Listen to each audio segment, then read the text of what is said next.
Clan Starradder. The mere mention of our name evokes differing emotions in different individuals across the Kerensky cluster. Some hear it as an epithet, a stain on Nicholas Kerensky's dream. Others see us as wayward children who must be shown the light. We know the truth. We see beyond the illusions of others. When Nicholas Kerensky founded the clans, he entrusted each of us with the future, including the reunification of the Inner Sphere under the banner of the Star League. Before that can happen, however, we of the clans must come together. The Starradder, native to the world of Arcadia, is a pure predator. So are we, unhindered by the external influences that have corrupted not only the Inner Sphere, but also our brother clans.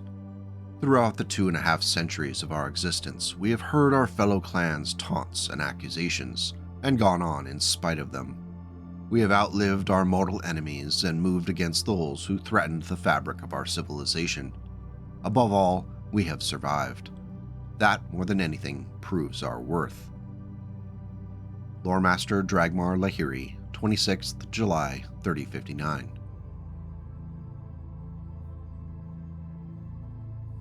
The story of the Blood Asp begins long before it first stomped off the assembly lines in 3060. Perhaps not as far as complaints about a certain unscrupulous copper merchant in Mesopotamia, but still pretty far. While most who have done even a cursory reading of the history of the Blood Asp can tell you that the Battlemech's name was intended to be a jab at Clan Bloodspirit, the long-standing feud between Clan Starradder and the Bloodspirits is not one easily explained as a standard ideological disagreement or a fight between perennial predators and prey.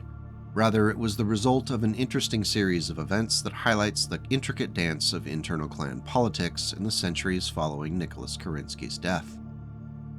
Known as the most puritanical of the clans, the Bloodspirits considered all of the other clans partially responsible for Nicholas Kerensky's death.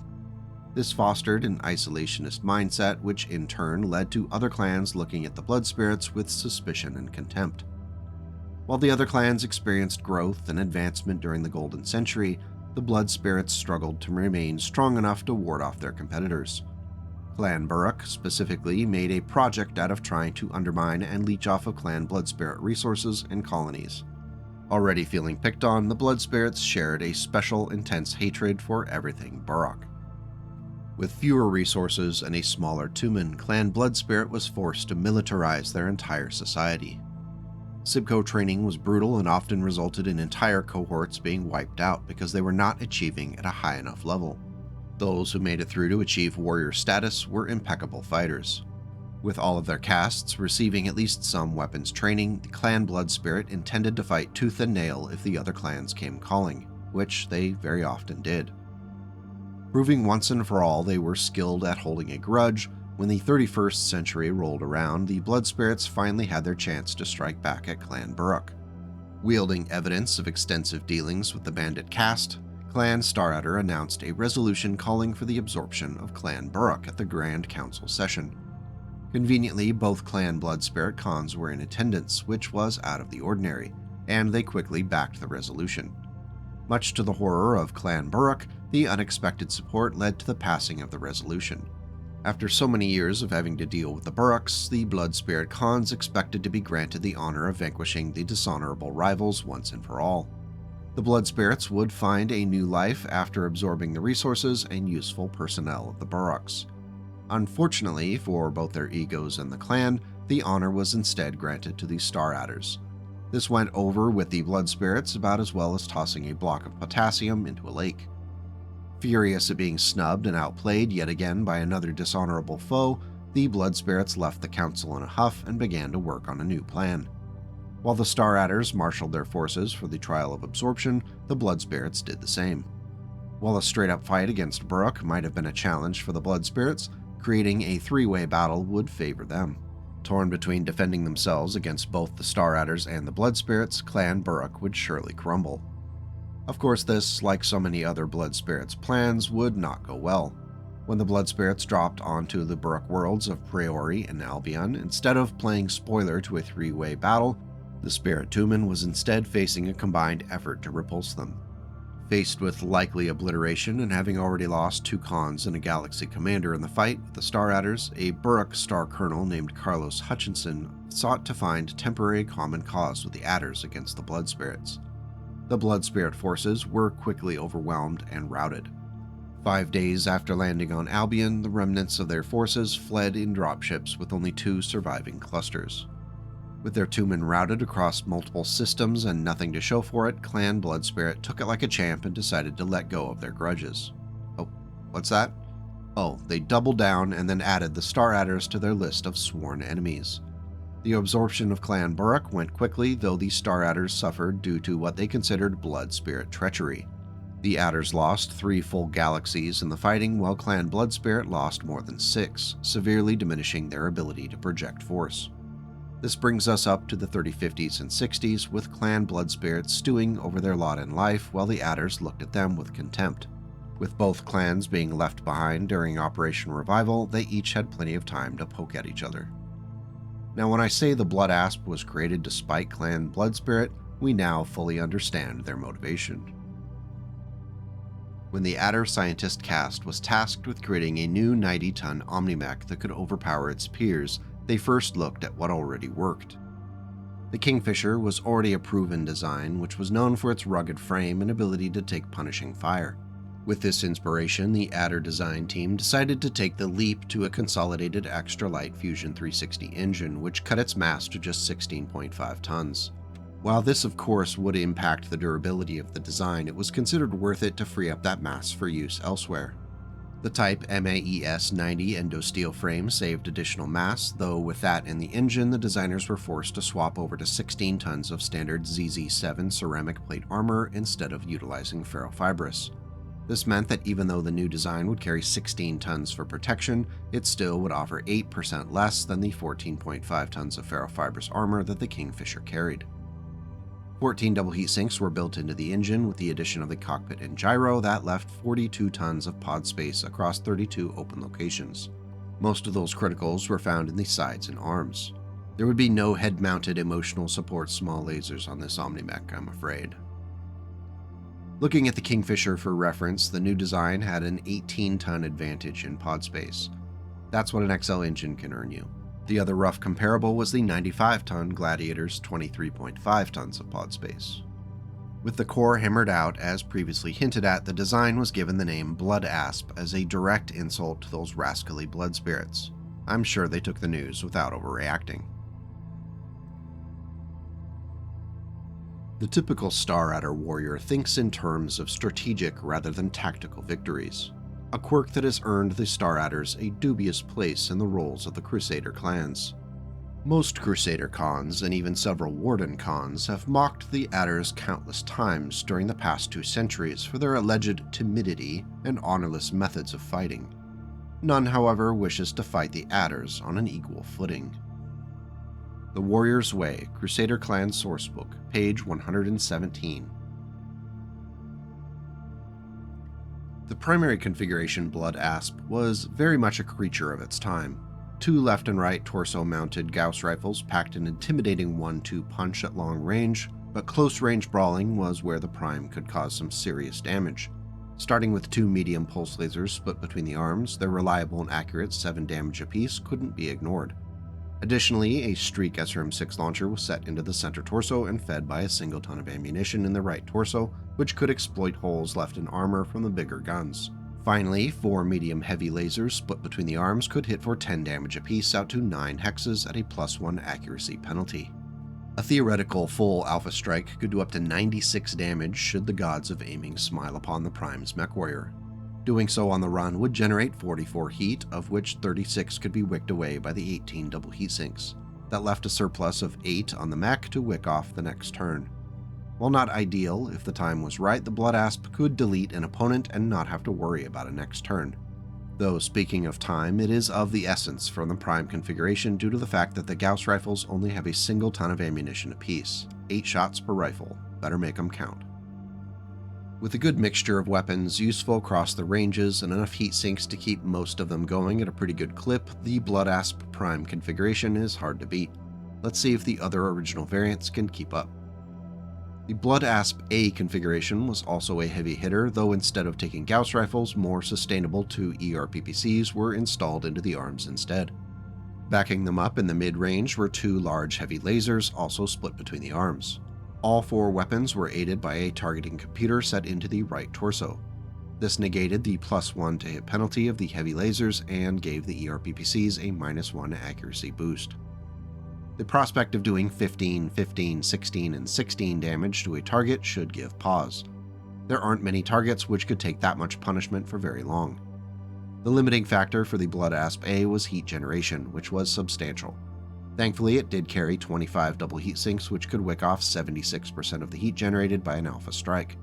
That sounds pretty good, but it does still leave the mech at 16 heat into the red, which pretty much leaves the Blood Asp out of action on the next turn and risks a shutdown on a roll less than 4. Thankfully, the A config has other tricks up its sleeve, including an ECM suite in the center torso and the ability to leap out of danger thanks to 3 pod jump jets, which push the movement profile to 463. The A configuration holds the distinct honor of being both our first Operation Sneaky Sneak configuration of the day and a jumpy boy. If you're more of a fan of missiles, the Blood Asp Configuration B has you covered. While there was a Gauss rifle installed into the right torso, the config's primary long-range draw was a pair of LRM-20 launchers split between the arms and aided by an Artemis IV fire control system to improve their accuracy. Each launcher was fed by 2 tons of its own ammunition, which is 12 shots of beautiful LRM goodness. At close range, 4 medium pulse lasers set into the left torso can make quick work of a wounded or speedy opponent, and an ECM suite can fill an opponent's sensors with garbage. With its 16 double heat sinks, heat generation isn't an issue for the B config, as a full alpha strike would leave the mech at 0 heat, even while on the run. The Blood Asp B is a solid build, only limited by its LRM ammunition. For a reasonable length battle, should this Mechwarrior live long enough, the missile racks will likely run dry, but the Gauss rifle can keep going with its 24 shots. Overall, the B configuration is a solid build. I think we're 3 for 3 so far. Can we keep this trend going? Go, Star Adder. You are the stalker, the hunter, the killer. Your prey stands before you. Show them the way of the true warrior. The Remembrance, Clan Star Adder, Passage 5, Verse 17, lines 20 through 24. For the Blood Asp C configuration, it looks like the plan was to create a mid and close range brawler build that centers around a pair of Ultra AC-10 autocannons split between the left arm and left torso. Additionally, an LB-20X autocannon was set into the right torso. Clearly, this configuration was sponsored by ammunition manufacturers, as the UAC-10s were fed by 4 tons of ammunition, while the LB-20X chewed through 2 tons stored in its center torso. Finally, not that it's an afterthought, an ER large laser was placed into the right arm, which allowed the Blood Asp C to be a danger at all ranges. Overall possible damage output at short range was 70, though that came with the risk of the UAC-10s jamming, and you gotta hope that clustered LB-20X rounds all hit true. Still, it's an impressive damage output without any heat concerns. If you're a big fan of autocannons, the Blood Asp C is a solid pick. The only real downside I see was with the presence of the 2 tons of LB-20X ammunition in the center torso, which is an instant mech kill should a critical hit sneak through. 4 out of 4 so far, I think. Can the last of the 3060 configurations end on a strong note? I suppose we'll find out with the Blood Asp D configuration, which was tailored to fit a very long-range build. Between the Gauss rifle in the left torso, 2 ER large lasers split between the arms, and 3 Ultra AC-2 autocannons set into the right torso, this Asp can leave an impression. Each of the UAC-2s fed from a single shared ton of ammunition in the right torso, which makes their investment slightly less worrisome. If the D configuration were pushed into close range, 2 medium-heavy lasers could be brought into play, though with the penalty to accuracy. They might have trouble hitting fast-moving light mechs seeking out an easy kill on this assault. Heat generation isn't an issue unless alpha striking with those heavy lasers, otherwise the D run's pretty cool. Overall, I think this is the weakest of the original set of configurations unless you're using the often referenced in-universe explanation of a need for anti-aircraft cover with those UAC-2s. So let's go ahead and give this one a 0.5, so 4.5 out of 5, not too shabby. These fools weaken us all through their isolation. We punished them severely for their interference in our absorption of Clan Burrock, but I doubt they have learned from their transgressions. Clan Staradder Thoughts on Clan Bloodspirit, Crusader Clan's Sourcebook. If you're still not impressed, just 3 years later there was another bite at the genetically modified apple with the Blood Asp Configuration E. Every Omnimech needed an advanced tactical missile config, so here you go. The 3063 Config E carried 2 ERPPCs split between the side torsos, 2 medium pulse lasers next to them, and 4 ATM-3 launchers split between the arms. The energy weapons were aided by the addition of a targeting computer in the left torso, and 20 heat sinks kept the mech pretty cool in all but a full Alpha Strike situation. Additionally, 4 jump jets pushed the E configuration's movement profile to 464. Overall, this looks like a pretty solid ATM build except for the lack of ammunition for the launchers. Only 2 tons of ammunition were included in the config, which limited the launchers to 10 shots apiece and only 2 possible ammunition types. Fixing this issue would require letting go of something else, likely a pulse laser and a heatsink in order to free up the mass in critical locations for more ammunition. Even 1 additional ton would make a big difference. Swapping over to 2 ER mediums from the pulse lasers and cutting a heatsink would work well. By this point, the future of the Blood Asp was not among the clan homeworlds but in the Inner Sphere. Along with all of the possessions of Clan Snow Raven as they moved was a set of Blood Asp blueprints obtained through some less than noble means from the factory complex on Sheridan. Though the plans were not immediately used, they were ready when the Raven Industrial Complex Alpha site on Dante was ready to go. Seeking to generate some outside income, the Raven-produced Asps were offered up for sale for those who might want to buy Omnimechs from someone other than the Sea Foxes. The Ravens even went so far as to tweak the design to work with Inner Sphere-grade technology. Aren't the Ravens helpful? So kind. First spotted in 3071, the Blood Asp F configuration is the first to highlight one of the technologies that the mech is often tied to in conversations. Not the twin center torso mounted AP Gauss rifles, but the left arm plasma cannon. Incredibly useful against infantry and able to throw a wrench into the plans of opponents that already run hot, the plasma cannon is hard to bash. It may not do direct damage against heatsink targets like the plasma rifle does, but it does only weigh half as much. 2 ERPPCs are the F config's only long-range weaponry. The rest of the mass was dedicated to the mid-range plasma cannon, 2 right arm-mounted medium pulse lasers, the twin AP Gauss rifles, and 4 Streak SRM-6 launchers split evenly between the side torsos. The quad Streak 6s offered up a potential 48 damage should they all achieve lock in the same turn. You may want to go get our dice rolling box if you run this configuration, or your turn can last a very long time. Overall, the F configuration is a mech that could be quite fun in an environment where you expect to run into battle armor or infantry. The plasma cannon is a wild card that could allow the Blood Asp to get in one more turn should it prevent an opponent from firing a big laser that might otherwise finish off our snaky friend. If used in dueling, I think the Blood Asp F configuration could have quite a nasty bite. In 3074, the Blood Asp Configuration G hit the scene wielding a very big gun. The Hyper Assault Gauss 40 rifle needed to be split between the left arm and left torso, able to hit for up to 40 clustered damage out to 24 hexes. Its aim was improved through the installation of a right torso mounted targeting computer. With 4 tons of included ammunition, it could fire 12 times before needing to fall back on its collection of energy backup weapons, including 2 ER large lasers set into the right arm and right torso. At closer range, 2 medium pulse lasers offered very consistent damage, as they also benefited from the targeting computer. Finally, for close-range conflict resolution, 2 medium heavy lasers offered their 10 damage per shot arguments. In total, the Blood Asp G represents a good implementation of the HAG system, largely because of the twin ER large lasers, which can leave large holes in enemy armor, which can then be exploited by the HAG's scattershot 5 points of damage.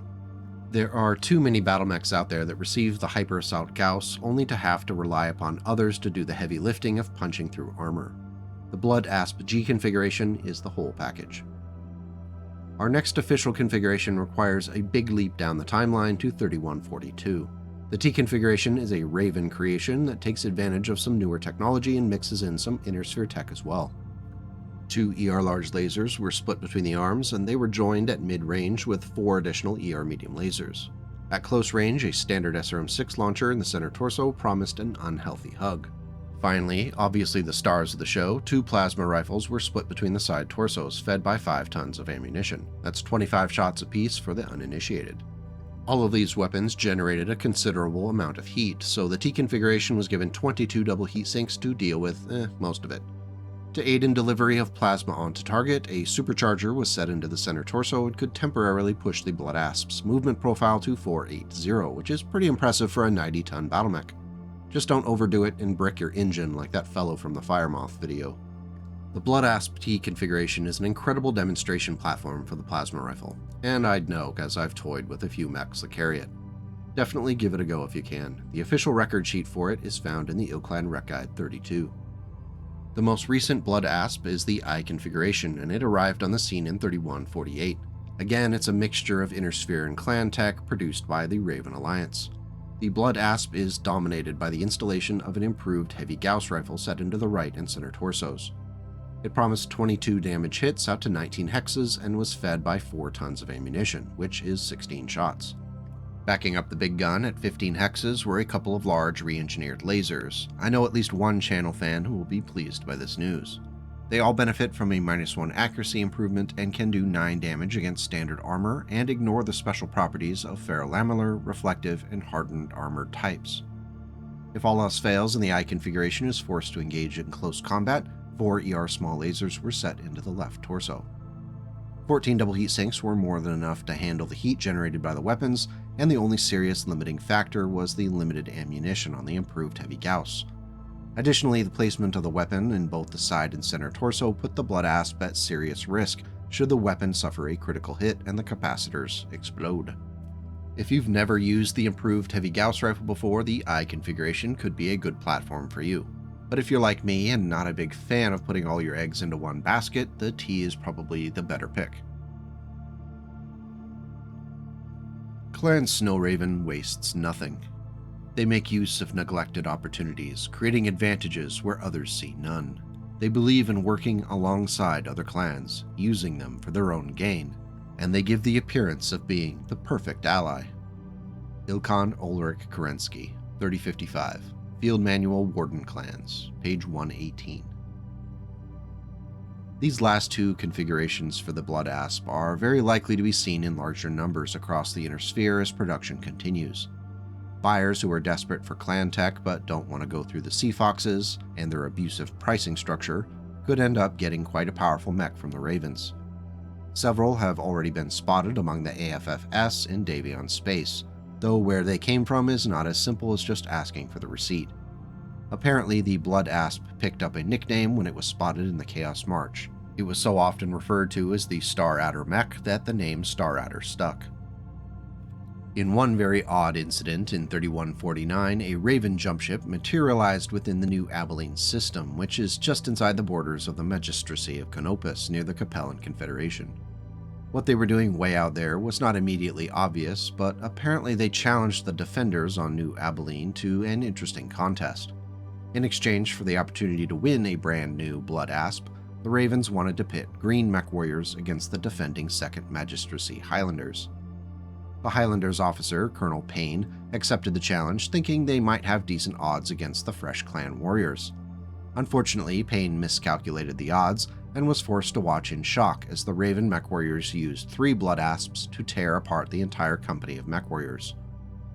Not seeking to make enemies out of the Magistracy, the Ravens stated that they respected the Highlanders' conduct in battle, and when they departed from the system, the 3 Blood Asps used in the trial were left behind.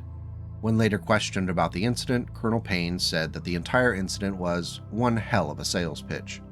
Clearly, the Ravens were priming the pump for possible future sales. Once the Magistracy saw the capabilities of the machine, they'd surely want more. Of course, we can't wrap things up today without feeding my insatiable desire for attention in the form of a totally unofficial and non-canon configuration for our friend the Blood Asp. Though it is a challenge because the T configuration exists and it is pretty awesome. Borrowing a bit from it as inspiration, I did keep the 2 plasma rifles, splitting them between the left and right arms. Each was given 2 tons of ammunition, also stored in the arms. Not to worry though, the plasma ammunition is inert. Next, I added 2 large pulse lasers for their accurate and reliable damage, and they also found a good home split between the arms. The last piece of offensive gear added was an LRM-15 to the right torso, aided by an Artemis IV fire control system. 2 tons of included ammunition allowed for 16 shots at all ranges. Finally, an anti-missile system was added to the right torso and fed by a single ton of ammunition. A full alpha strike while on the run would test the Mechwarrior's ability to manage heat, even with the included 20 double heat sinks. While that alpha strike leaves the MF config at 7+ heat into the red, whatever was on the receiving end of that fire would be taking up to 55 damage and 2d6 additional heat thanks to the plasma rifle's effects. Even if just half of the damage connected and one of the plasma rifles, that's 1d6 heat and enough damage to force a piloting skill roll.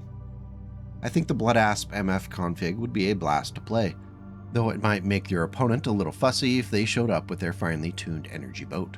If you're interested in giving the Bloodasp MF configuration a try, I've included the record sheet for it in the PDF form in the video notes below. If it does well, let me know. If it fails miserably, let me know it did well. So why do we love the Bloodasp? Besides the convenient excuse to talk about Clan Blood Spirit's intense vendetta against, well, everyone, the Bloodasp is a solid and rugged Omni-Mech that offers a lot of mass to play with. With the XL engine, it leans a little bit on the opportunity cost table, but it makes up for it with plenty of open critical locations and plenty of ways to fill them. It also offers an alternative for those who think the Kingfisher was a bit too conservative in its construction philosophy. The Bloodasp has received a lot of good press lately thanks to the recent Kickstarter where it was a fun add-on.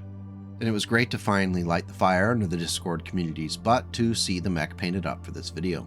Big thank you to them for going all out to provide some really cool photos for this video. I'm interested in knowing what you think about the Bloodasp. Is it a flash in the pan, or should we be seeing more of it in the IlKlan era? Is there a configuration that you think is the Bloodasp's ideal form? Let me know in the comments and we'll keep the discussion going. If you felt the video was worthy, please don't forget to hit the like and subscribe button. I know I say it every time, yet here we are, and still a few stragglers are out there who have not yet crossed that Rubicon. If you do hit all the buttons, you'll be much more likely to see my nonsense in the future. The more people who tune in, the longer I can keep making silly BattleTech videos. If you want to help out more directly, you can even join and become a member of this channel, which will toss a few bucks my way each month and helps pay the power bill. Thank you so much for giving the video a go today and sticking around this long. I really appreciate it. Now get out there and make the world a slightly better place today and tomorrow.